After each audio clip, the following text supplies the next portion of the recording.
Hello friends, welcome to Geetha mum recipes. இன்னிலேருந்து back to pavilion. என்னடா சொல்கிறேன்னு பார்க்குறீங்களா? ஸ்கூல் திறந்தாச்சு. ஸோ நம்மளும் அடித்து பிடிச்சி ஓடுவோம், நம்ம உடம்பு சுறுசுறுப்பாயிடும். ஸோ நிறைய டிஷ்ஷஸ் இன்னிலேருந்து பண்ண வேண்டியது தான். இன்றைக்கி குழந்தைகளுக்கு தனியாக, எங்களுக்கு தனியாக. குழந்தைங்களுக்கு காலையில் டிஃபனுக்கு நூடுல்ஸ், மதியம் லஞ்சுக்கு கேப்சிகம் ரைஸு, தொட்டுக்கிறதுக்கு எதுவும் வேணான்ட்டா, அதனால் எதுவும் செய்யலை. அவளுக்கு ஸ்நாக்ஸ்க்கு முறுக்கு, மதிய லஞ்சுக்கு ஒயிட் ரைஸ்,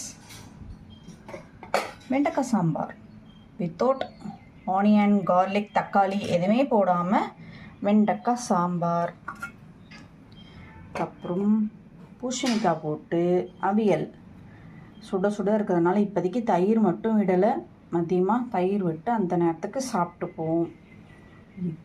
அப்புறம் ஹெல்த் ட்ரிங்க்ஸ் இன்றைக்கி பூசணிக்காய் அதுலேயும் துளியுமே இருந்தது, அதில் ஜூஸ் போட்டாச்சு.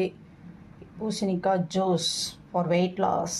இதுதான் இன்றைக்கி எங்காத்து லன்ச் மெனு அண்ட் பிரேக்ஃபாஸ்ட். இந்த வீடியோ பிடிச்சிருந்தா லைக் பண்ணி ஷேர் பண்ணுங்கள். மறக்காமல் கீதா மம்மி ரெசிபீஸ்க்கு சப்ஸ்கிரைப் பண்ணிவிடுங்க. தேங்க்ஸ் ஃபார் வாட்சிங் வித் மீ சீதாலட்சுமி. பாய்.